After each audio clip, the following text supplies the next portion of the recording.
கோடை காலத்திற்கு முன்பாகவே சென்னை மாநகரில் குடிநீர் பஞ்சம் தலைதூக்கிவிட்டதால் பொதுமக்கள் கடும் சிரமத்திற்கு ஆளாகியுள்ளனர். குடிநீர் தட்டுப்பாட்டால் மக்கள் படும் அவதியை விவரிக்கிறது இந்த செய்தி தொகுப்பு. புழல், பூண்டி, சோழவரம், செம்பரம்பாக்கம் ஆகிய 4 ஏரிகள் சென்னை மாநகரின் பிரதான குடிநீர் ஆதாரங்கள். அவற்றில் தற்போது 1522 கன அடி நீர் இருப்பு உள்ளது. இந்த நீரை கொண்டு ஒரு மாதத்திற்கு மக்களின் தண்ணீர் தேவையை மட்டுமே சமாளிக்க முடியும் என்ற நிலை உருவாகியுள்ளது. ஆனால் சென்னை மாநகரின் பெரும்பாலான இடங்களில் தற்போதைய குடிநீர் பஞ்சம் தலை தூக்கியுள்ளது. இன்னும் வெயில் காலம் வந்தாலும் நாங்கள் ரோடுக்கு தான் வரணும் போல இருக்கு. முதல்ல லாரி தண்ணி கூட வரலங்க.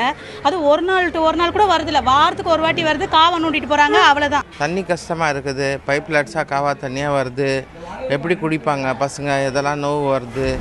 முறையாக மழை நீரை சேமித்து வைக்கப்படாததே இந்த அளவிற்கு வறட்சி ஏற்பட்டதற்கு முக்கிய காரணம் என தெற்காசிய நீர் ஆராய்ச்சி நிறுவன தலைவர் குற்றம் சாட்டுகிறார். வரலாறு காணாத வெள்ளம் வந்தப்போ நம்ம கடலில் விட்ட தண்ணி 300 TMC ஃபீட். ஆனால் நமக்கு சேவ் பண்ணுறது இருக்கிற ரிசர்வாயர்ஸில் 11 TMC. சென்னை மாநகருக்கு தேவையான தண்ணீர் 12லேருந்து 13 TMC தண்ணி தான் நமக்கு தேவை. ஆனால் நமக்கு இவ்வளோ தண்ணி கடலில் விட்டுருக்குறோம், அதை நம்மளால் ஏன் சேர்த்து வைக்க முடியாது அப்படின்னு ஒரு கேள்வி வரும். குடிநீர் பிரச்சனையை தீர்க்க கல்வி மற்றும் தொழில் நிறுவனங்கள் மறுசுழற்சி முறை மூலம் நீரை பயன்படுத்தும் சட்டத்தை அரசு கொண்டு வர வேண்டும் என்ற கோரிக்கையும் எழுந்துள்ளது. ஒவ்வொரு இண்டஸ்ட்ரியும் இன்னைக்கு எத்தனை இண்டஸ்ட்ரி யார் எவ்வளோ தண்ணி உபயோகப்படுத்துகிறாங்களோ அவங்க அந்த தண்ணீரை மறுசுழற்சிக்கு பண்ணணும்னு ஒரு சட்டம் வரணும். அது பண்ணித்தான் ஆகணும்.